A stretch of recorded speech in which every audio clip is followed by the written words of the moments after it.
I have a new setup, so I just wanted to kind of share that with you guys. I don't really have any topics to talk about today, but I did want to come on just so I can kind of show you guys what I've been doing as far as the set. I told you I was going to change things around just a little bit, and I have. So I'm tired of just the black background. I will use that from time to time. It just depends. How you doing, Walker?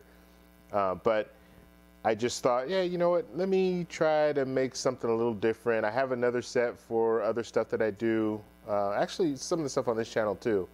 But I just wanted to kind of change the background just a little bit. How you doing, Maine? So when you guys come in, just let me know you're here. Let me know what you think about the set, the little background and all that. I'm still working on things. This area over here, over my shoulder, that's blank. I have to put something over there just to kind of fill it in. And I'm going to do some reworking and stuff. So it's going to take me a little time to fine tune it and get it exactly the way that I want it. But I think it looks okay. So we'll go with that for now. Sama, how you doing? Let's see. And we'll talk about some travel stuff too. I definitely don't want to just come on and just talk about the set. But I will talk about that for right now while some people get in here. You have an Oracle glow behind you. Nice. Yeah. So, and I'll just tell you basically what I got. Like this map, I've had this map for probably about a month now, and I bought it with the intention of I'm going to set it up, make something out of it, or not really make something out of it, but I'm going to use it, but I didn't know exactly how I was going to use it. So I bought it, and I got it like at a Hobby Lobby, and it was $50, but that was like the sale price. It was like $99, and then they have all these little coupons and stuff like that, so I was able to get a little cheaper. So that's what I have there, and then these little orbs that I have in the background, which I'm probably going to put those on a dimmer. I don't have them on a dimmer right now. I don't really know what they look like. So once I get everything situated and I look at the video, then I'll have a better idea of what I should do as far as if I should drop the light down just a little bit. And then I bought this little table, like console table, from like Big Lots, so it wasn't very expensive. Well, actually, it was kind of expensive considering it was Big Lots. It was like $99, and then I have that little subscribe marquee thing that I will keep up. Just to remind you guys, if you're new to the channel, please subscribe. I'm really trying to work on my subscribers. That's like my ultimate goal. Right now, I have almost 4,000 subscribers. I want to get to 10,000 subscribers by the end of the year. So that's my real push. That's what I'm going to be pushing for. So I will be reminding you guys to subscribe and all that. And I just want to I want to get to that 10,000. I got to get to that 10,000. It's funny, and I haven't been to the YouTube space. There's a YouTube space in LA, and basically, if you guys don't know, YouTube, they have like these things they call YouTube spaces, I guess, and you can go there and you can film videos and collaborate with different people and all that. And you can go without having 10,000 subscribers, but if you have 10,000 subscribers, it opens up a lot of different avenues for you to do collaborations, use the sets that they have there, and really work on your channel. So my ultimate goal is to hit that 10,000. That way I can have a little bit more flexibility when I go, or it'll allow me the ability to go and do this stuff. And I've been there a couple of times already at this YouTube space. And then it's nice. It's a pretty nice setup, but I want to be able to do it like on a regular basis. So that's why I really want to push for 10,000. So that will be my ultimate thing that I'll be talking about from time to time. Actually, probably every live stream I'll be talking about it, and then I'll also be talking about it for just like overall on some of my other videos. Okay, so if you guys have questions, if you guys have a topic you want to talk about, please put it in the chat right now, and we'll get around to talking about some different things. Right now, I didn't come on with like a plan of, oh, I want to talk about this, I want to talk about that. What's going on, Rican? But there's some stuff that just came up. Like one of the things that just came up, and I haven't really looked into it, so I'm probably going to have to find it for you guys. But Brazil announced today that you don't need a visa to travel to Brazil, which I've never gone to Brazil. It's one of the places that's on my list, and I wasn't even aware that you needed a visa in order to travel there. So I thought it was on here. I'm looking at some of the news articles about it. I know they announced it today because I saw it on the news, but I don't see anyone talking about it on the blogs.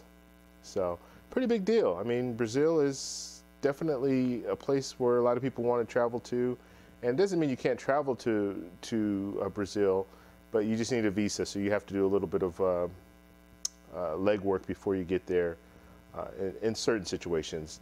Like Colombia is a good example. I'll talk about Colombia. Colombia, you don't have to do anything, any background or anything like that. Basically, or not background, but you don't have to do anything extra. All you need to do is get there. When you get there, they will stamp your passport and they will give you 90 days. That's automatic. Then you have one extension, so you can extend it for another 3 months and a total of 6 months that you can spend in Colombia every year. So that's a real good setup, because if you work it right, and what some people will do is they'll say, hey, I want to stay there for a year. And so they will plan it out perfectly. So let's say they go in, what would it be, June? Go in June, let's say June of 2019. So I'll go June of 2019. I'll spend 6 months there. So I'll do the 3 months. I'll do an extension. So then I'll have 6 months. And then at Christmas time, go home, spend Christmas with your family, and then go back out there the following year. So it'll be 2020, the beginning of the year, let's say January 2nd. And then you can stay from January 2nd for another 3 months, then renew or like extend it, and then you'll stay for another 3 months. So you can stay almost for an entire year. And that's without any special visas. That's just with the regular visa that you would get just by traveling there. So people do that, and it's really a good system that they have in Colombia. And Colombia, you know, is an ally to the U.S., so they generally don't. So you won't have any problems getting that visa. But I don't see it on here. I wanted to talk about it. I'm going to do some research because I haven't really done research yet. And once I do the research, then I'll come back to you guys maybe in a couple of days, and we'll talk a little bit about the Brazilian visa. I know it's in the news. It was on today, but I'm looking at the points guide. It's not on here, and that's unfortunate. I know it's on here somewhere, but I just can't find it. What do you guys think about? I wanted to talk about this too. I actually didn't talk about it in the last live stream. What do you guys think about this 737 MAX 8 plane and the issues that they've been having with this plane? And it's really strange. And so if you guys don't know, there's been 2 plane crashes within the last couple of months, and both plane crashes, they were similar in the sense that the plane autopilot was trying to force the plane into like a nosedive, and that's what caused these accidents. And so you see a lot of different countries. U.S. was one of the last countries, but you saw a lot of different countries. They pulled out, they banned these 737 planes because of the fact that there's something going on. There's a glitch in the system where it's making these planes force a nosedive, and these 2 of the planes crashed. So the Ethiopian plane was the last one that crashed. So what do you guys think about that? It's crazy because I was out in another country. I was in Colombia at the time that that this last airplane crash happened, and I flew on a 737, but not the MAX 8. I flew on like 737-800, something like that. So an older plane, but yeah, that's pretty scary, especially when you're in another country and you know you're gonna have to fly back home, and they have this stuff going on, right? So yeah, it's crazy. And ultimately, I mean, they made the right decision. So ultimately, the U.S. made the right decision in just pulling back. But I know a lot of money was involved with Boeing saying no, our planes are fine, and some of the other countries they got right out. They knew, hey, we don't care about money. We need to get out, and we need to figure out. Boeing, you need to figure out what's going on with your planes. And they even looked at some of the other pilots had already complained about this plane doing a similar thing. And what they would do would be on autopilot. It would start doing a nosedive, and then they would just switch off the autopilot. They were able to do that, or just shut it down. I don't know exactly I don't know how to fly a plane, so I don't know what that entails. But yeah, the U.S. was one of the last ones, and I highly suspect money was involved when it came down to it. Boeing is, they have a lot of clout, and they have a lot of lobbyists that are in the not in the White House, a lot of lobbyists that are in D.C. that are pushing for, they don't want this to be a big issue, right? Because this could really, I mean, it's already tarnished Boeing, but this could really shut Boeing down. I mean, you do have Airbus, you have other options. So if you have a plane that's faulty and is not flying properly and it's crashing and killing people, one, you have a huge liability. So now these family members of the family members of the people who passed away, they have a pretty big lawsuit. I mean, they don't have a lawsuit now, but they can have a pretty big lawsuit that could really, really hurt Boeing, and then all this negative press is not going to help either. So they're kind of in a bad situation right now. All right, I found the Brazilian. Let's see, I did find it here. Let's see. U.S. travelers will no longer need a visa to enter Brazil. Okay, here we go. I knew it was up here, but I haven't looked at it yet, so let me look at it real quick. Like I said, if you guys have questions, just post it in the chat, and we'll talk about those questions. And how you guys like my new set? Please let me know. Good, bad. Give me some pointers, advice, if you might have it. Be gentle though, because I just put some money into this stuff. So I'm gonna leave it like it is for now. I will probably add some stuff to it, but I'm not really gonna make any drastic changes as of yet. Let's see here. Traveling to Brazil became more easier. So you dropped the visa requirements. U.S. entering the U.S. Are entering the country. The Brazilian president. So, and the Brazilian president was with President Trump today. So that's probably one of the reasons why they made the announcement today. Let's see. Brazilian government has also waived visa requirements to citizens in Canada, Australia, and Japan. So other countries as well. The country suspended visa requirements for trips up to 90 days during the 2016 Summer Olympics. Okay, so they did it for 90 days. That was back in 2016. And let's see, what are they giving us now here? Since early 2018, American citizens have been able to apply for an e-visa that costs $40 plus $4 service fee. So are they waiving the fees now? Let's see. And I'm just skimming through this real quick. Just want to know what's the... Okay. Is it 90 days? Possibly travelers will only need their passports and a plane ticket if they want to enter Brazil. Okay, so it looks like you don't have to pay any more fees or anything like that to get that e-visa. It's still not entirely clear the move. The travelers will only need their passport. Yeah, so it just says you need your passport, so that's all at this point. So that's good. That's a good. And I've never gone to Brazil, but I didn't even know that you had to pay anything extra or get any e-visa or anything like that. So it's good that they're allowing U.S. citizens to go in there. One thing that I found that was interesting, I was in Colombia 2 weeks ago, and I was talking with a Canadian, and Canadians have to pay. Like, the Canadian passport is really Canadians can go a lot of different places. The U.S., we have some restrictions as far as getting visas and stuff in certain countries, but in the Canadian passport is a really strong passport.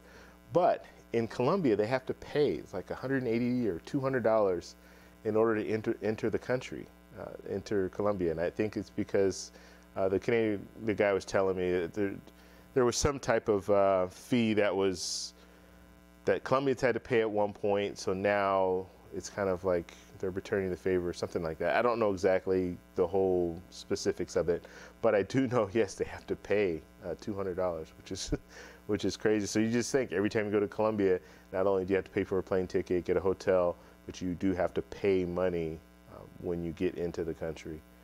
So that's really really interesting there. Okay, so let's look at some of the stuff in the chat here. And like I said, if you guys have any topics that you want to talk about, it's kind of this is just going to kind of be a Q&A, kind of an open discussion here. I don't have any specific topic to talk about other than this wonderful set that I have going here. So if you have comments about that, please let me know what you think and what I can improve on. Okay, so let's see. Easy, what's going on? What time is it by you? So Reckless, it is, what time is it? 9:32. And I'm on the West Coast, so let's see. Spirit Airlines fan is in here. What's going on, David? So the good old Spirit Airlines. Let's see. Got approved for the city premiere and the Wells Fargo Propel today. Good for you. So are you churning cards, or what are you doing here? You got 2 cards on the same day? City premiere, I've had that card before, and I don't have it anymore.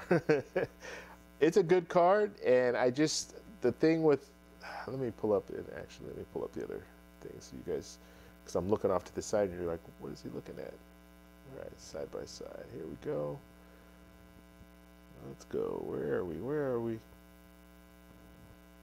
I don't have my screen. Okay, there we go. A little delayed there. And let me move this around just a little bit. Just looks a little funny. Yeah, like I said, I've switched things around, so I gotta kind of get this fine-tuned because I've actually moved everything around the other way. So let's just slide me in just a little bit there. All right, I think that's good. That looks good. All right. Yeah, City Premier, good card. I didn't like the transfer partners, and so when I got the card, I had it for a little bit, transfer my points out, and once I transferred my points out, I had already moved on to Chase at that time, and City was the City Premier. That was the first card that I ever got. So once I moved over to Chase, then I started working on my Chase ecosystem. And I kind of left Premier, and I never got a Prestige card, but I kind of left those to the side. Now the Wells Fargo Propel card, I hear that's a pretty good card. I don't know all the specifics. I did do a review on it way back, but I'm not really a big fan of Wells Fargo cards or Bank of America cards. I'm not a fan. Like, I don't know. And I bank with Wells Fargo, but I've never really been a fan of their cards. So, and I have a card right now. I couldn't even tell you what it is, a credit card that I use, and I get some points every once in a while, but I very rarely use it now because I have the travel cards. So let's see. Good time to sell Airbus stock. Yeah. Yeah. We'll see. We'll see how Boeing handles this whole situation, but yeah, it's interesting. Let's see. I wish I could stay at 12 a.m. here. I'm drooling on my keyboard, falling asleep. All right, Reckless, you have a good night, man. Yeah, I know I came on late, and I just, like I said, I finally finished this whole little set, and I've been working on this. Bits and pieces, I've been working on it for a while, but today I actually went out and just got the console table and the lights and all that. So I just wanted to see what it looks like. So that's why I jumped on here. A good time to buy Boeing stock. Let's see. I would fly the Max. Don't see any issues. Yeah, I don't know, man. I don't know. I wouldn't fly them right this minute because you have pilots that are saying that there's an issue. So you know, if you have pilots that say there's an issue, then there's an issue. That's the way that I look at it. What's their reason for saying that? Yeah, I would. I'm not afraid to fly or anything like that. Like I've never really had any issues with flying, but I'm not going to be in a situation where you have a plane that's not flying properly. I don't want to be in that situation. I'm just looking at some of the news stuff on it right now. Yeah, that's interesting. Scary days, scary times. Okay, let's see. Easy. The training for the 787 MAX for pilots was an hour video on an iPad. Wow. So Easy saying that the training for the 737 to fly the 737 MAX 8 was like was just a video. That's pretty crazy. Airbus has 3-year backlog of orders, and I like, you know what? I like the Airbus, like the A320, A321. Those are nice planes. I like them. And then let's see, makes up for the 380 closure. Yeah, I guess so. And you're always gonna have issues with planes. That's just the way it is. Those Dreamliners, they were nice though. Those Dreamliners are really nice. But yeah, you're always gonna have issues here. Let's see, I skipped down too far here. Based on the pilot's friends say typically you had to go in a simulator to get the feel of the specs. Is there a good source to find out about the visas? Yeah, so Jeremy's asking about the visas. Let me see. I'll send you guys this article about the visas. This is the points guy, and I should have done more research. Like I said, I just jumped in just to see how this set looks. But there's the link. So if you want to check it out on your own, you can go ahead and check it out and get the information there. I decided to fly Avianca to Colombia instead of Copa in May because of the issues with the MAX 8. Yeah. Yeah, both great planes though. I didn't fly I didn't fly on a MAX 8 when I flew when I just flew. It was a 737, but it was a 737-800 or something like that. So, and I hope that's not the MAX 8. I don't think it is. I'm thinking it would say 737 MAX 8, right? But that's not what it said. So, yeah, they're both good airlines. I did a review last week, or just this last week, about Avianca, just comparing Avianca to Copa, and they're both great airlines when it comes to flying to Colombia. And Avianca might even be a better flight because they probably don't make a stop. Well, I'm pretty sure they don't make a stop in Panama, but yeah, you might be able to get there a little quicker. The backdrop looks nice. Thank you, Melvin. I appreciate that. How was your trip to Colombia? Did you like Avianca or Copa? So yeah, I just kind of talked about that, Vincent. Yeah, I liked overall Avianca. Yeah, overall Avianca I liked better, but they're very close. They're very close. I had issues with Avianca. I had issues with Copa, but in the long, looking at it, just even now I'm saying that Avianca, I like Avianca better. I'm still thinking about some of the things that I did like about Copa. I do like Copa's seats. They're a little bit more comfortable. So if you want to sleep on the plane, you can have you can get a better night's rest if you're flying like a red eye on Copa. And that's the plane that I was on. But Avianca, the seats didn't recline back as far. And this is business class too, so that's what I'm talking about.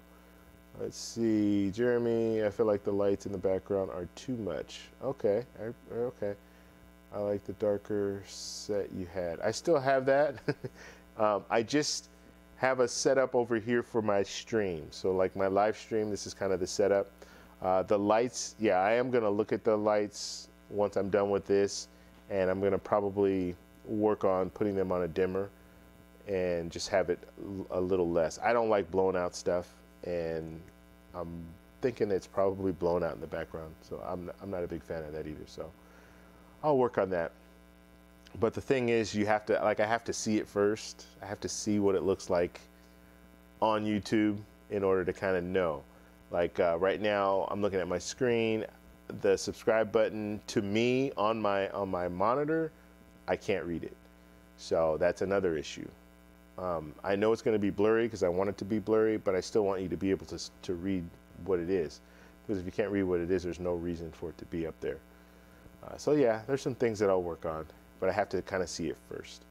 Let's see, any instructions on applying for a Chase card in Branch? Is there easier or harder? Or is it easier or harder? You know what? I've never applied for a Chase in Branch. I pretty much tell people, hey, if your credit score is 700, 720, and you want to get the Chase Sapphire Preferred, you're probably going to be able to get it. That's just online. Yeah, I've never gone into a Chase to apply for a credit card. I have heard that people say if you have a Chase account already, like you bank with Chase already, you have like a checking account or something, it's a little easier to get the credit cards, and they will push things to, they'll give you the little the mailer. Well, I get mailers anyway, but they'll send out the mailers to you, or they'll let you know, hey, you could qualify for this card or this card. So maybe if you are under 700 but the high sixes, maybe you might want to open up an account with Chase, or go into the bank and ask them, hey, you know what, I'm interested in getting this card. What are my possibilities of getting it? Okay, let's see. Uh-oh, we're jumping all around here. And Easy says it's easier. So there's that. And like I said, I've never done it, but if you are a little nervous about it, then go into the Branch. Let's see, I just got the Chase Sapphire Reserve. So now my primary cards are the Chase Sapphire Reserve and the Amex Platinum. So that's Jeremy saying that, and those are both great cards. I need to get the Amex Platinum too, because I like that card. Let's see, it was over 524 and got approved for the Chase Sapphire Reserve and Branch. Okay, so that's really good. So David's saying that he was over 524 and he was able to get the Chase Sapphire Reserve. He went into the Branch, he was able to get it. Okay, Maine, thanks David, and wow, that's amazing.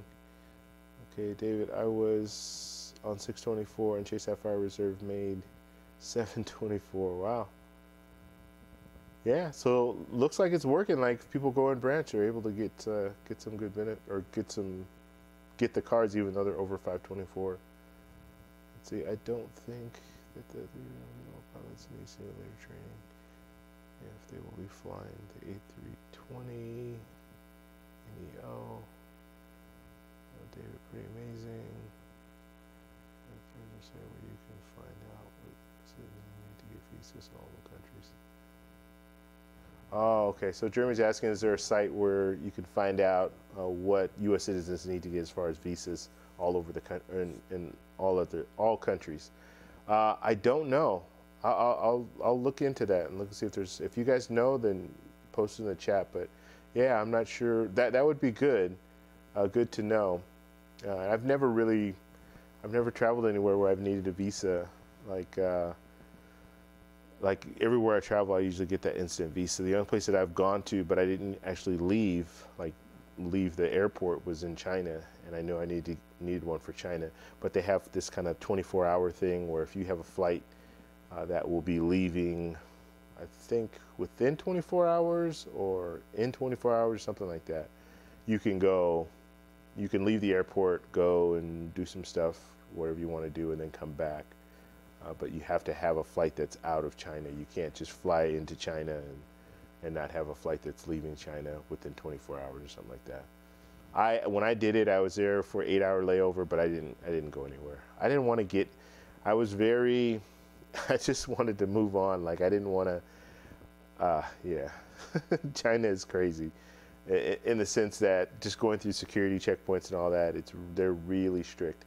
And even if you're flying in from Like I was flying in, I was going to Thailand. I wasn't even going to stay in China at all. They still went through all my stuff. And when it comes to their security screening, it's everything in your bag comes out pretty much. I have a lot of camera equipment, so all that stuff came out. Keys, anything you could think of. Like, I was amazed at how much stuff I had to take out of my bag. Yeah, wasn't a good experience. Let's see, easy. FAA has been less strict in the past 4 years or so in terms of pilot and aircraft training. Okay, use link a few times all Asian backpacking trip. Okay, easy. What are you showing here? So we'll put that link up there. When it was not a Chase customer before, this will pretty accurate from what I can tell. I already have the Chase checking account, and my credit score is around 750. By the branch, I might get a better sign-up bonus. Okay, so that's Maine talking. Yeah, so you definitely, your credit score is definitely high enough to get the card. But his question is, should I do it in-house or in the branch, or in the branch just try to get a better sign-up bonus? You can try. I mean, yeah, it doesn't hurt. I mean, like I said, your credit score is up there. As long as you're not over the 524, you're probably going to be okay. And even like in David's saying, even if you're over 524, you still might be able to get the card. Yeah, you're in a good spot. Let's just put it that way.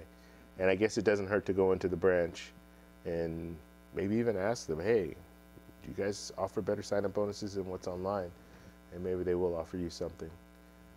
Okay, Maine, have you checked out Award Hacker yet? I have not. No, I haven't. Yeah, I need to check them out. I keep saying I'm gonna do it, but yeah. Ask me next time, Maine. I'll look at the site a little bit, check it out.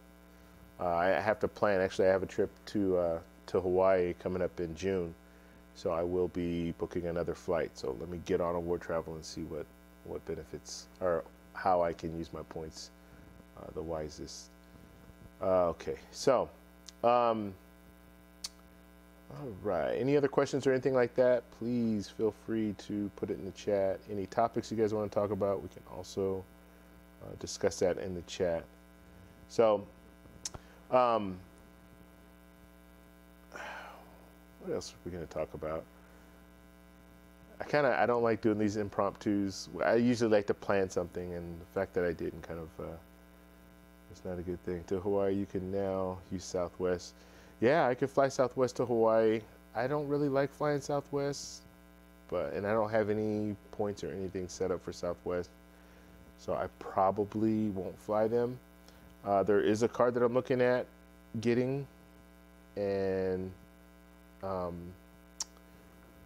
there are probably 2 more airline cards that I'll probably get. Alaska and JetBlue are the 2. And Alaska, I think I can work out. Alaska, yeah, they will fly. They have partners that fly. I think they have Hawaiian Airlines as one of their partners. So, yeah, those are some of the cards that I'll be looking at in the future to get. Okay, let's see. Amex MR bonus for transfers to Air France KLM. Okay. What's your next card going to be? Yeah, Jeremy, like I said, it's probably going to be Alaska, or the Alaska Airlines card, or the JetBlue. I want to get both of them. I really like JetBlue. That's kind of my airline.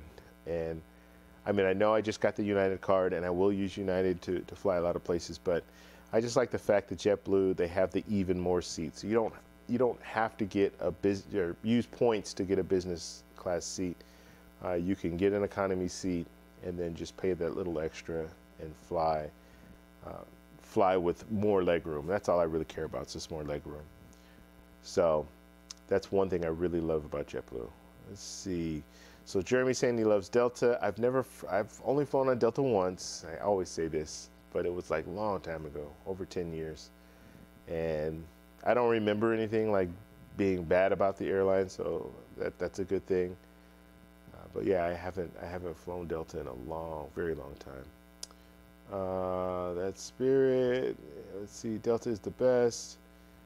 Okay, I guess I need to try Delta to see what's going on with them.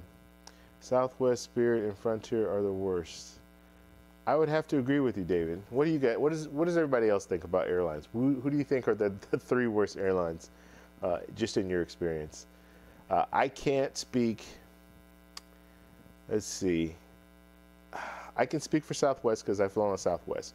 The only thing I don't like about the only thing the thing that I don't like about Southwest is the fact that you don't have an assigned seat, and you could be put in a situation where you get there late or something happens, and you're one of the last people on the plane, and now you're going to be sitting in the middle seat or something like that. So that's the one gripe that I have about Southwest. Everything else I'm okay with. I just that's an issue with me. I want to know where I'm sitting. Even if I am sitting in the middle seat, I just want to know that I'm sitting in the middle seat prior to boarding the plane. So let's see. James, I wish we had more JetBlue and Southwest flights out of Akron or Cleveland, Ohio. Yeah. And that's another thing too. It's if you have hubs in the area, that's probably the airline that you want to use, because you're going to get cheaper flights and you're going to have more availability and all that good stuff. Loyalty and quality isn't cheap, but it's worth it. Spirit and Frontier are the worst in my opinion. Okay, that's Jeremy saying that. Spirit and Frontier are the worst. Everybody's saying Spirit and Frontier. Now I can't speak. I'm only speaking from what people are telling me about Spirit. I haven't flown on Spirit before, but I haven't heard very many good things about Spirit Airlines. So, and then Frontier, I've never even considered flying on Frontier. I don't even know where they fly. The only place I've ever seen them fly to is Las Vegas. So, like, it's a short little flight. If you live in Southern California going to Vegas, that's the only place I ever really see Frontier flying to. Let's see, Easy saying Spirit and Frontier are pretty god awful. Yeah, everybody should get in the habit of adding the membership cards for all airlines and hotels, Priority Pass, etc. on their mobile wallet. Okay, that's some good advice. Yeah, it's just these airlines, I don't know. Yeah, I met two flight attendants from Spirit when I was in Colombia. This is a long time ago. This is like 10 years ago. And they loved working for Spirit. But I just hear all the different little hikes and stuff that they have, where you have to pay for this, you have to pay for that. And that would just be really annoying. You get on a plane and you have to pay extra money for different things. And they have these seats that don't have any cushions in the back. Like, it just doesn't look like a plane that I would want to fly on. But I did get some information. I don't know who it was. Who gave me that information? Walker. Somebody gave me that information about. They do have like a more like a business class seat. They do have business class seats on the plane. Not all of them, not all the planes, but some of them do have that, where it's just a larger seat and everything. But yeah, I just don't want to go through the hassle. I'd rather pay. Just like when you fly business class, you don't have to worry about the bags and all that. Like you get a bag, check bag or whatever. You get the lounge access. So there's a lot of things, and now I get why people will spend a little extra to fly. Well, it's not a little extra. Why people spend extra, especially if you're doing it on, if you're flying business class, but it's like legit, like for your business. Or I get why people spend that extra money, because it's just more. It's a better overall experience. Let's see. Do you think we will see changes in United's Explorer card? I hope not, Jeremy. Or actually, that was Maine that said that. I hope not. I hope we don't see any changes. I just got the card. Well, I hope we see changes, but they're good changes, not bad. Yeah, I just got the card. I haven't even hit the bonus yet. I still have about I got the business card, so I need to hit 5,000. And I've had the card for about a month and a half, something like that. So I'll hit the bonus soon. Like I only have less than 1,000, like 800 more dollars I need to spend to hit the bonus. Spend a lot of money on my trip. I'm kidding. I didn't spend that much on the trip. But yeah, I want to make sure I hit that minimum spend. Let's see. I think Delta app is best in my opinion out of the three legacy carriers. I also look at the FAA reports that shows their departure stats, arrival stats, and lost luggage stats, etc. Okay, so that's Jeremy saying that. I guess their stats look pretty good, and I would think American Airlines is probably the worst. I don't know. I'm just putting it out there. I haven't looked at their stats or anything like that, but I've had issues with a variety of different issues with American Airlines. Let's see. Chase is the most overrated bank card issuer. Chase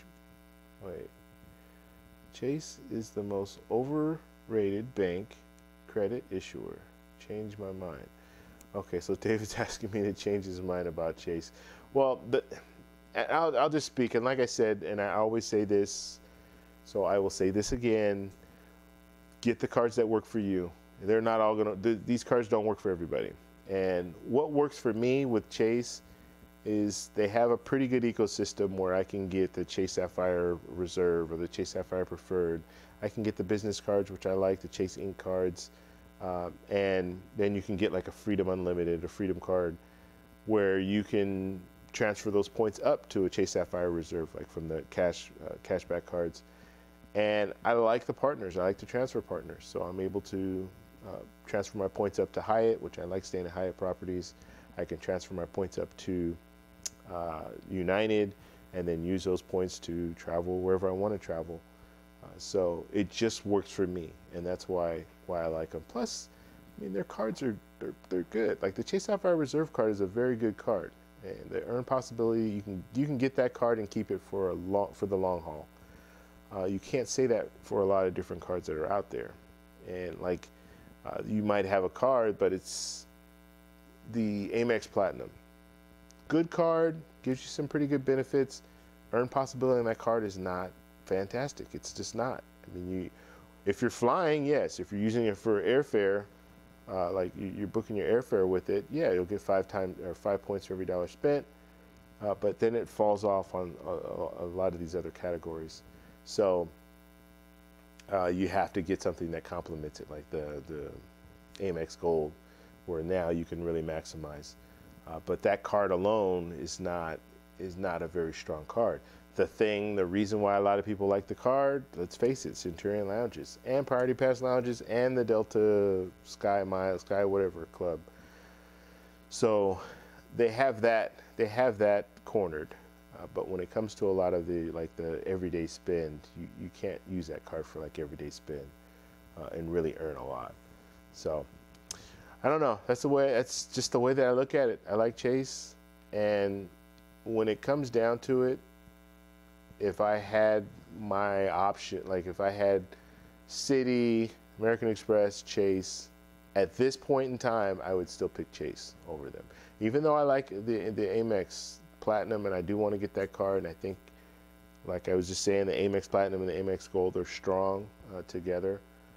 I still like Chase's ecosystem. Let's see. I think Delta app, Capital One. I was talking about good. Let's see. Delta has 20-minute bag policy. Always good experience. So David, what's a 20-minute bag policy? Let me know what that is. Changes. Let's see. I like Chase because as a veteran, I get free checking. Chase is so large that no matter where I go, there's a Chase bank.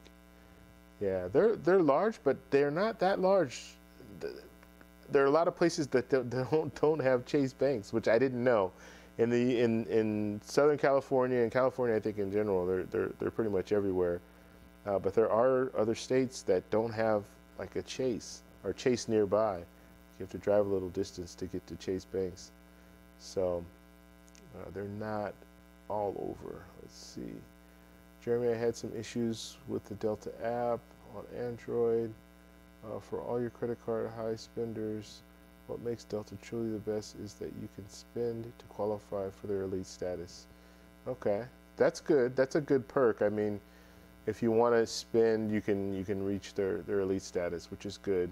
I mean, even American Airlines and United, you can they've thrown in that whole spend thing now. So it's not just flight, it's not just miles, but you do have to spend a certain amount in order to hit their top tiers. But with Delta, I think you can just spend, and I think even on some of their cards that you can get, if you spend a certain amount on their card, then they'll put you in an elite status, which is good. Let's see. Jeremy had some issues with the Delta app on Android. Okay, we looked at that one. Amex Platinum plus Chase Sapphire Reserve. It's David saying that. Or wait, Amex Platinum is greater than Chase Sapphire Reserve. Okay, really wish the green card would get improved soon. David Chase has some amazing travel partners. Hyatt, United. And let's see, easy to earn 300 travel credit with the Chase Sapphire Reserve. Yeah, and that's Maine saying that they have some pretty amazing travel partners, and they do. Like, I don't know if you guys stay at like the traditional hotels, but Hyatt is they have a nice, their setup is nice. I like Hyatt properties, and the only downfall about Hyatt, or there's a couple of downfalls, but the main downfall is they don't have that many. So that's one of the issues with Hyatt. You can't stay at a Hyatt everywhere. I would have stayed at a Hyatt in Barranquilla in Colombia. I would have stayed at a Hyatt in Medellin in Colombia. They don't have them. They have currently one Hyatt in the whole country of Colombia, and that's in Cartagena. And then they have, I think they're building one in Bogota, which it's kind of weird because you would think Bogota is the largest city in Colombia. It's the capital city. It's where all the businesses is the government. You would think that would be the first place they put a Hyatt, but no, they put one in Cartagena. I would think Bogota would be number one, and then Medellin, because Medellin is probably the second. Yeah, I'd say it's the second most desired place to go in Colombia. Me personally, I think it's the first, but a lot of people want to go to Bogota because they want to see all the government buildings and all that good stuff.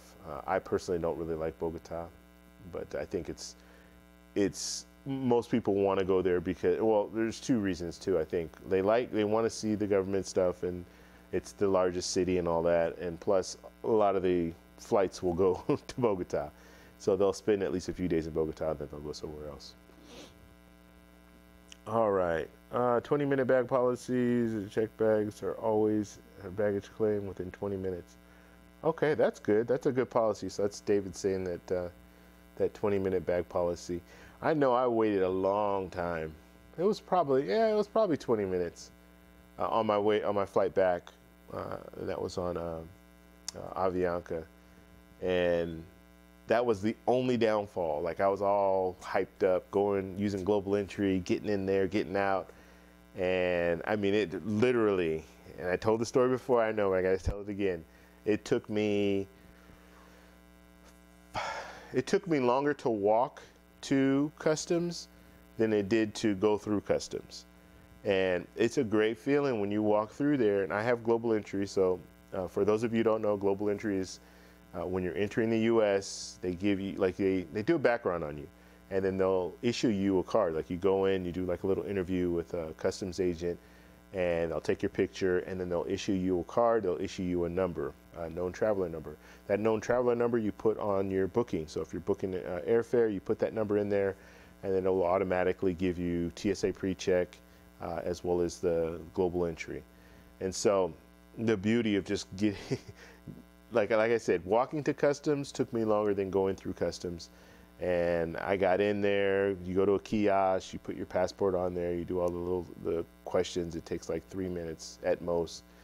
And then you're off to baggage, the baggage claim. So I go down to baggage claim, and I'm standing in baggage claim. I was there for at least 15 minutes, just standing there, looking at the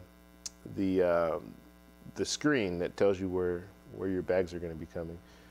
and they never showed up. Like my bag showed up, but the information for where my bag, like the carousel my bags were going to be on, it never showed up. They had to do it over the loudspeaker and say, oh, Avianca is going to be on.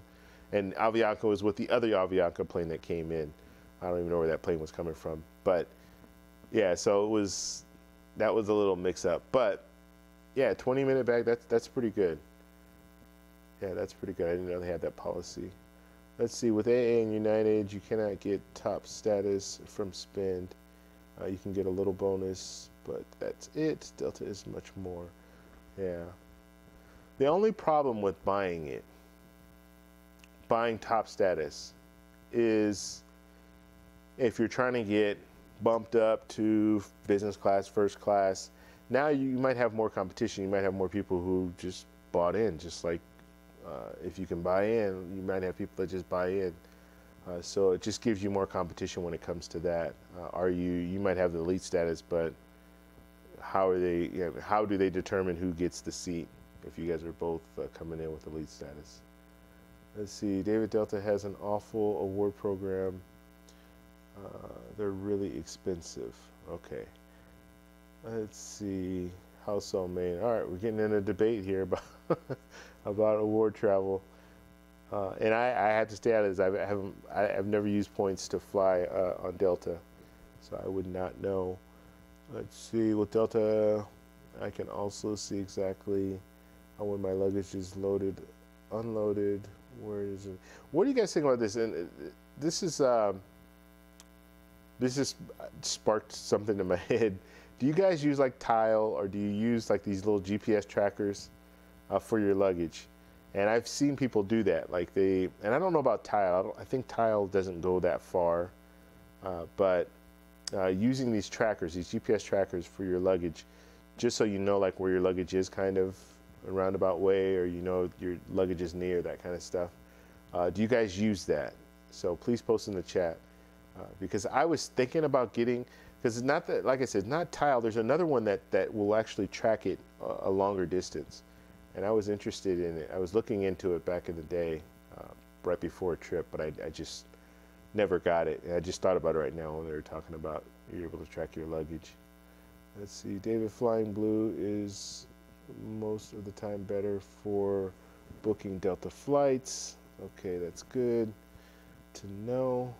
Delta will bump people with flight history over Spend history, FYI. Okay, that's good. So that's easy saying that. So if you have a flight history, if you've had a long history with Delta, then they will bump you over people who just Spend to get the status. You have a point about the competition or the competitive advantage with upgrades, but there's not much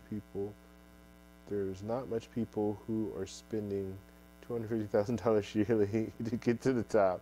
Yeah, there probably isn't. Just business people, really, business owners. But I only fly Delta, so I have only used their app to track luggage. And since I am in the miles game, I don't worry about airline status since I usually fly business. Yeah, and that's Main saying this.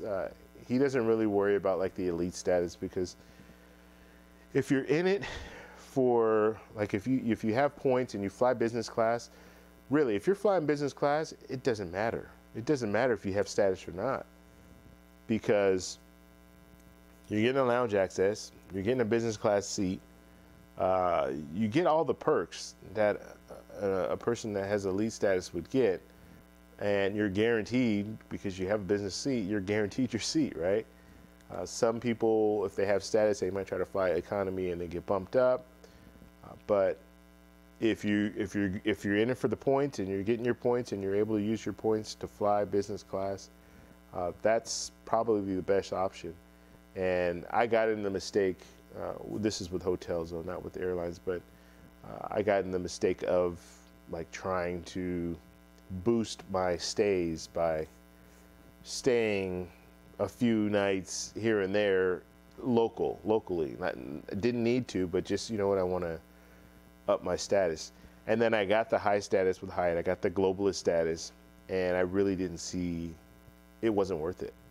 I was getting some of the same benefits at the Explorer status that I was getting at the Globalist status. So really, do I really need Globalist status?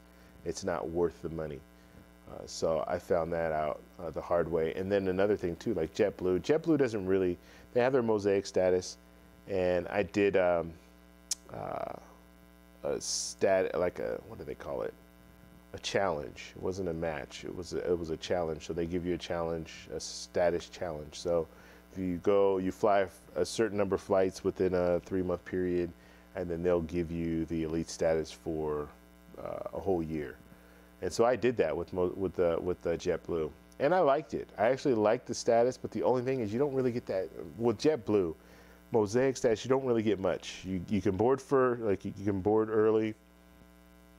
Your even more seats are a lot less. It's like, I mean, it's like 900 points is what you use to get to fly, you know, even more seat. So it's cheaper in that sense, and you get free alcohol. But other than that, yeah, you don't really get much. But I do like flying on JetBlue, so it was good to have, just because, like I said, you can get on the plane first and things like that. You don't have to wait in line at the check-in, that kind of stuff. All right, let's see. I agree about Virgin Atlantic. Let's see, what were we talking about Virgin Atlantic here? Virgin Atlantic is the best for Delta Award flights. Okay, most domestic flights are capped at 12,500 miles one way, and so that's easy saying that. Yeah, and most airlines, they're about that. Like the legacy airlines, so the American United, they're about 12,500. They really don't change much. Now United does quote that they no blackout dates, so they might have some seats that the points, it goes for more for an economy seat. Just because there's no blackout dates. Whereas like American Airlines, you get on there and you just won't have the flight. You can't fly on that date because they don't offer it at all. So let's see, David, I agree about Virgin Atlantic. I've got Delta, one round trip from Detroit to Seoul for 150,000 flying club miles. Ooh, God, that's a lot of miles. Let's see, it's dropped down too far here. Okay. Yeah, VA only shows Delta Singapore flights for the most part. JetBlue is good for where they fly, which isn't much. So David's saying JetBlue is good for where they fly. Yeah, and they don't fly a lot of different places, but they do fly a lot of places that I like. So Colombia being one. I believe they fly to Costa Rica as well. And Aruba, maybe? I think Aruba, Puerto Rico. So some of the places that I like to visit, they do fly too. So I purchased a new piece of luggage from Van Arrival, 100-day trial to which you can use their luggage. It seems really high quality. They emailed me after I got it to say thanks. Jeremy, so what kind of luggage is it? You said it's Arrival, luggage from Arrival. What's the, I'd like to look at the luggage. We can actually pull it up right now if you can put the name down. I bought a Samsonite in the past. The Arrival luggage seems way better. And then how much did you pay for it too? I'm in the market for luggage, that's why I'm asking. And I want to do a review on some luggage. So I might, I will definitely take a look at this luggage. But I need checked luggage basically, like luggage I can check. I have a carry-on. I use the Delsey carry-on luggage, and I love the piece of luggage that I have. But I do want to get a nice piece of luggage that I can check. So yeah, give us some more information about that one. I'd like to look that one up. Let's see. Yeah, I don't see Arrival USA baggage transfer. Okay, yeah, I'm not seeing anything on it. And that's one thing about luggage, that just so you guys brought that up. Let's see, Detroit has good Delta Sky Club. Let's see, Maine, thanks. Okay, the away luggage, pretty good. Okay, so we're gonna start looking at different luggage. Let's click on that. All right, so Jeremy sent us a link. Let's take a look. Away travel. Yeah. Let me pull this up so you guys can all see it here, so I'm not just looking at this by myself. There we go. And which one did you get, Jeremy? Okay. So that's pretty reasonably priced. Some of the luggage is just ridiculous how expensive they are. But the thing about luggage, and this is like one of the things that I really stress to people, you want to get a good piece of luggage when you travel. You don't want to go the cheap route. And I'm not saying Samsonite's cheap, but you can get Samsonite in a lot of different stores. And so you don't always know, what you're getting. And so for me, I want to get I want to get good quality. I don't want to spend too much money, I'll be honest, but I want to get good quality because I want to have something that I can use over and over and over again. And I don't want to be that person that's at the airport and my luggage breaks, or I'm on my trip and my luggage breaks down on me. And now I'm in a real bad situation because now I have to buy some more luggage. And I don't want that. So, yeah. So who was saying this? David saying the luggage is ugly. This luggage is nice. I don't know what's ugly about this luggage. What's ugly about it? Is it just plain or? So I would probably get this medium here. This one looks, yeah, it's just, this is, let's see, what are we saying in here? SAB, turn me on to it. I got the medium. There's a coupon, SAB video. Oh, I'm gonna have to check that out then. So go to SAB and get your affiliated link for the luggage. Let's see. Buying something expensive, high quality is always cheaper in the long run. A better experience the whole time. Yeah, I agree with you, David. And then, like they say, cheap is expensive in a lot of situations. So you want to go with it, get the right piece of luggage first, and then you don't have to buy a couple of pieces of luggage because you have luggage that's breaking over time. And then you also want to go with a reputable brand that has good support, like good customer service, good support. Delsey, I've told this story before, but Delsey, I still have it. Carry-on luggage, and that's the one that I use for pretty much all my travel.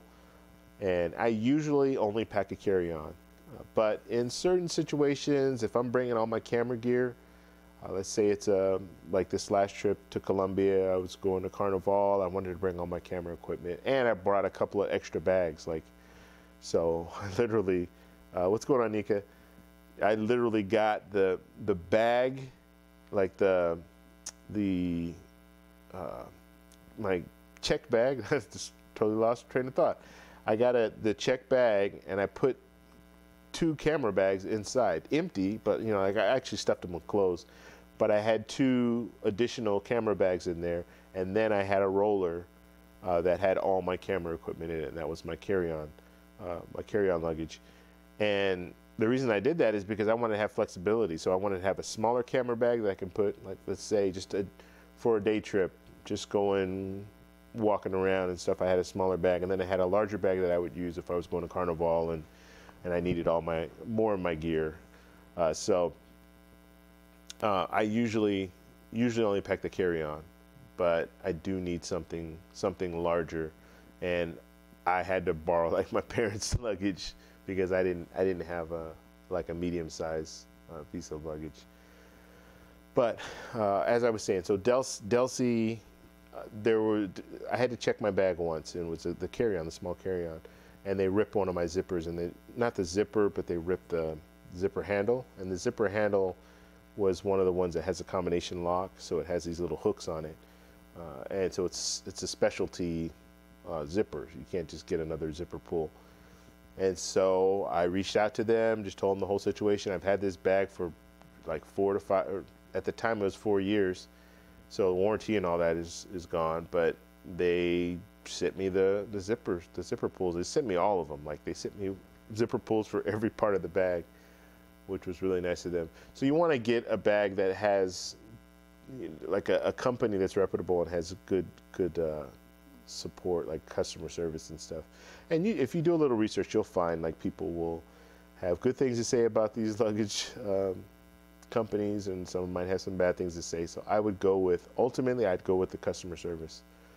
And that's kind of my thing anyway. I go with customer service pretty much over everything.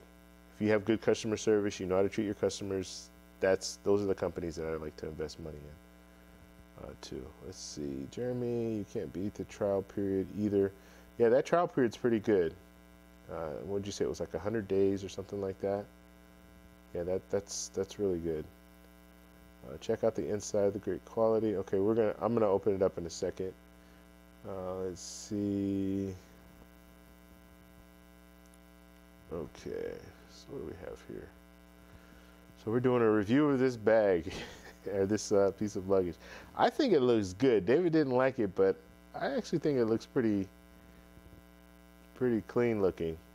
I don't like a lot of stuff going on with my bags. One thing I do like I like colors that are a little different, and obviously they're gonna have black. I wouldn't get black. Blue, nah, I don't like that blue. Let's see, this lighter blue here. No, I don't like that either. I don't like baby blue for sure. Green, no. Gray, this looks okay. Gray's not bad. White, that would be, easy to find in the airport. I don't know if I'd go with white. I do like this beige color. This looks pretty good, like this khaki color. Yeah, let's get pink. And then what's this color here? I do like that color as well. So it'd be that, or I'd probably get the beige. I think I like the beige the best. But let's see what it looks like inside. They're not really doing a good job of showing what's inside. It does have the little locks on there. I like that. Okay, so here's the inside. So pretty standard. I don't know what's going on here. I guess this just zips around. I don't see a little compartment on the inside, like where you can put your toiletries and stuff. Yeah, they're missing that. I don't like that. Yeah. Then you have the packing cubes. I don't know if you guys use packing cubes. These are way overpriced, so $65. You can get them on Amazon for a lot cheaper. And these are just basic ones. They don't look like they're anything special. Yeah, the material doesn't even look very good. So yeah, those are a little overpriced. I wouldn't get that there. Packing cubes, if you guys don't use packing cubes, you need to start using packing cubes. They're the best thing. And the reason why, okay, they're showing the back here. Let's look at this. Yeah, that's the only thing I don't like is they don't have a little compartment where you can put like your toilet. Or I guess you can put it right here. Yeah, you can put it right in there. Yeah. Okay, so I'm talking about packing cubes real quick. I do like these little straps so you can cinch it down a little bit. But the packing cubes are, you got to get those. And they're very inexpensive. You don't cost much to get, but you basically, I'll just show you here. You just pack your clothes in there. You put all your clothes in the packing cubes. I usually just roll my clothes and just put them in these cubes. The beauty of the packing cubes, when you get to your destination, I usually have 3. So I'll have one for my pants, one for my shirts, and then one for all of my underwear, socks, and everything else.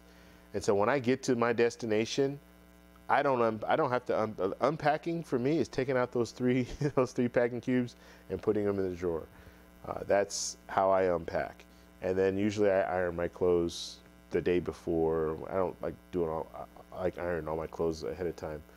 So that's it. That's what I do. And it's so much easier. And it makes it so much better too if you are in the airport and for whatever reason you need to pull something out.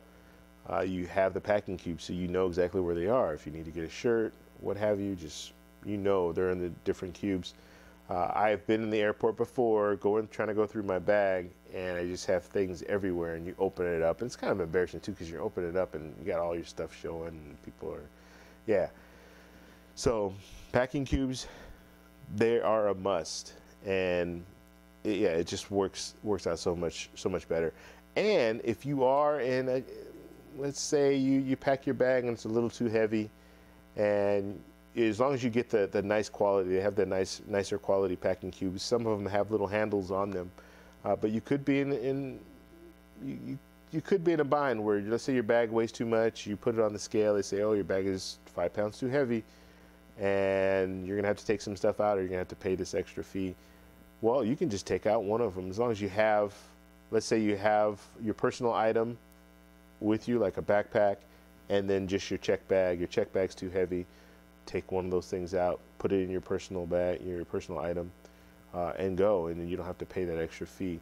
But it's easier that way. Instead of taking out your clothes and putting them all in like that, you can just take out one bag, and you can even carry the bag if you wanted to do that. So I highly recommend getting the cubes because they're really worth it. But like I said, I wouldn't get these. I would go on Amazon, and you'll find some pretty good ones. The thicker ones are the best, and they even have some now that they're double-sided. So one side you can put clothes, and the other side you can put clothes. And what you can do is put your clean clothes on one side, and then when you start getting your clothes start getting dirty, or you get the dirty clothes, you put them on the other side. That way, by the end of the trip, you flipped everything over. So you can also do that. All right, TSA approved lock. That's good. Rollers are very important. I don't know how people. One thing I didn't realize how much I hate the rollers, not the spinners. Like, this is a spinner. It's got 4 wheels, but just the 2 wheels. I have a bag that I bought, my carry-on for all my camera equipment. It's an international. It's a think tank bag. Love the bag, but I hate the fact that it only has 2 rollers, because you have to pull it. You can't just, like, because in a lot of situations I like just walking with it, just holding it like that and just walking with it. You can kind of spin it all around, move it wherever. But when you only have those 2 wheels, it gets clunky. You hit things, it kind of tips over and stuff like that. So yeah, that's an issue of mine. But there's nothing I can do about it. I paid $500 for the camera bag. So, and I've had this bag for about 5 years now. Actually, longer than that.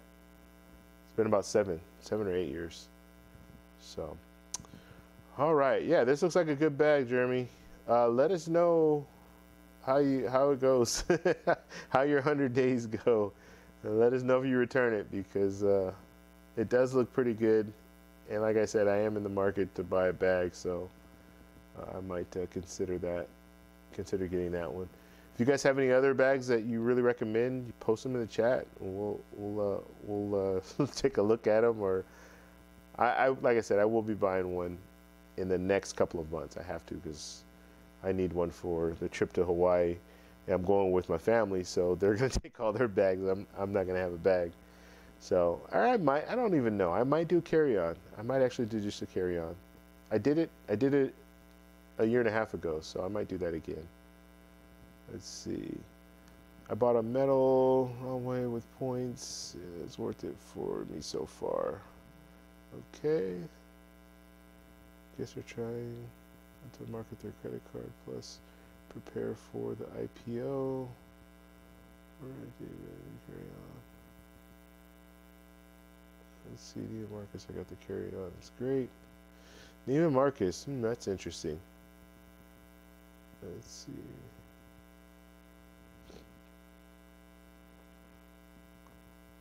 I wear a lot of dresses. That's Nika saying that. Let's see, Chase, I think, I can remember, it might have been Saks Fifth Avenue as well. Pretty much all the big city Amex Chase transfer partners gift cards include Neiman Marcus or Saks. David, thanks for be prepared to say bye-bye to 100,000 points. Ugh. Make sure you classic figure lock on them. Full extra money, trust me. Interesting bag.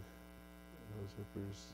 Just open. It's like a briefcase. 2 nice dividers and pockets. 2 inside. Tummy. If that's has no zippers. Okay. I think I missed the conversation you guys were having. But yeah, let's see. Yeah, I think I missed some stuff here. My big Tumi luggage. I check I paid a lot for, but it's kept me pretty good.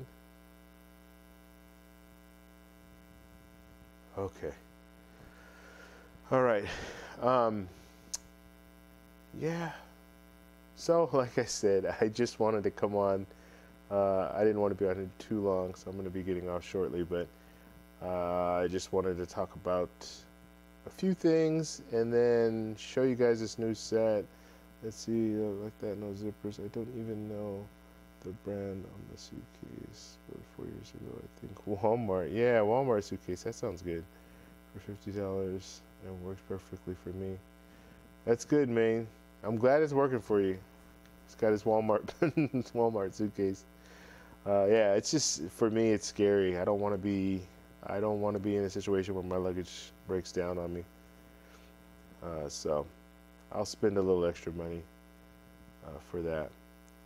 But yeah, so like I said, I will be on next Sunday for sure. I'll probably jump on Saturday as well, just because. And we'll have topics. Today I didn't have any topics. I just wanted to kind of do a test run of the new setup in the back, which I'll probably be working on improving as well. Let's see, man, some cheap ones will work as long as the quality is good. They are paying everyone to promote away luggage on Instagram. I think it's overrated. Let's say, look up the luggage for anybody ever runs events and hotels. Hilton only offers 1 point per event. Okay, nights, luggage. Okay, I was just looking at what you guys are saying in the chat. So yeah, I will be on next Sunday for sure. Saturday probably as well. If you guys have questions, ideas for shows, please put it in the comment section so we can so I can at least see it, and then maybe I can tailor some different shows around that. And like I said, if you are new here and you're in here right now and you haven't subscribed to my channel, please do. I will night, David. I will I'm really trying to get to 10,000 by the end of the year. So that's my main focus. I have a ton of videos that I'm putting out right now on Colombia. I shot a lot of footage, and so I have a few. I just put one out yesterday. Yeah, it was yesterday. Yeah, I just put one out yesterday. So please check that out. Check out the videos I put out, and I'm really trying to make this more than just travel reward credit cards. I want to talk about actual travel.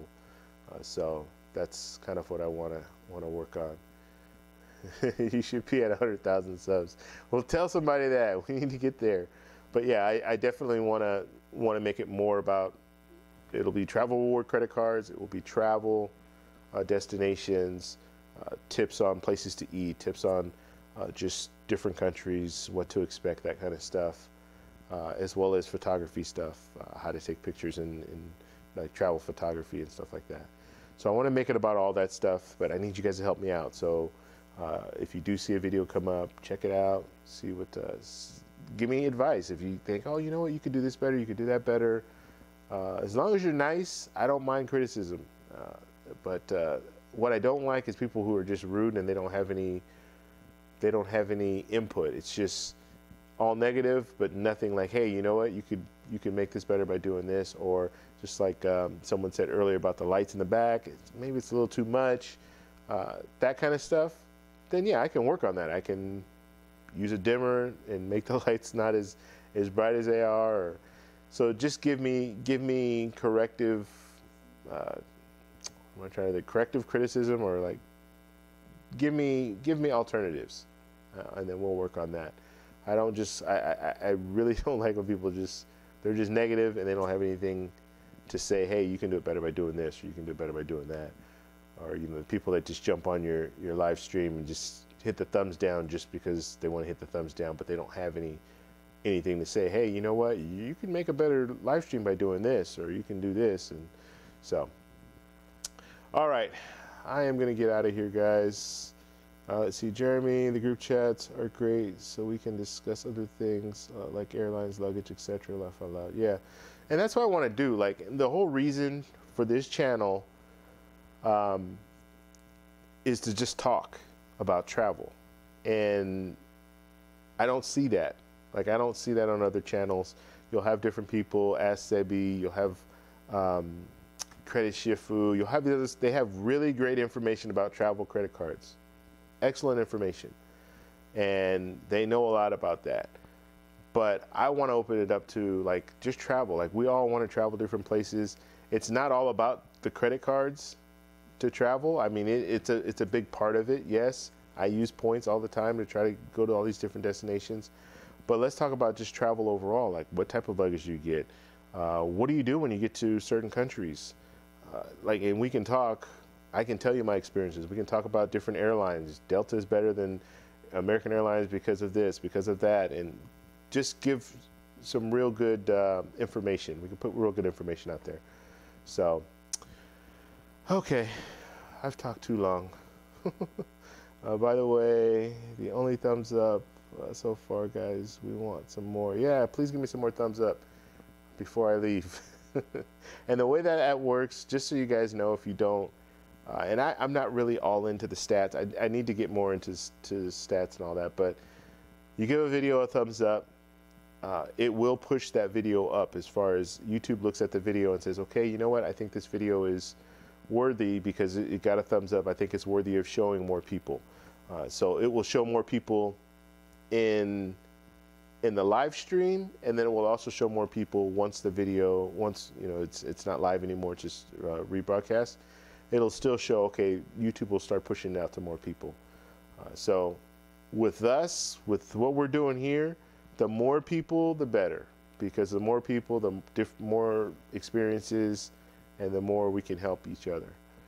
All right, guys, so next Sunday for sure, 7 p.m. Pacific Standard Time, and then Saturday, I have every intention to be here on Saturday as well, but I will give you guys a little heads up before that so you'll know that I'm coming on. All right, so please give the video a thumbs up if you like it. Please subscribe for more, and I'll talk to you guys in the next one. Bye. Thanks for stopping by, too.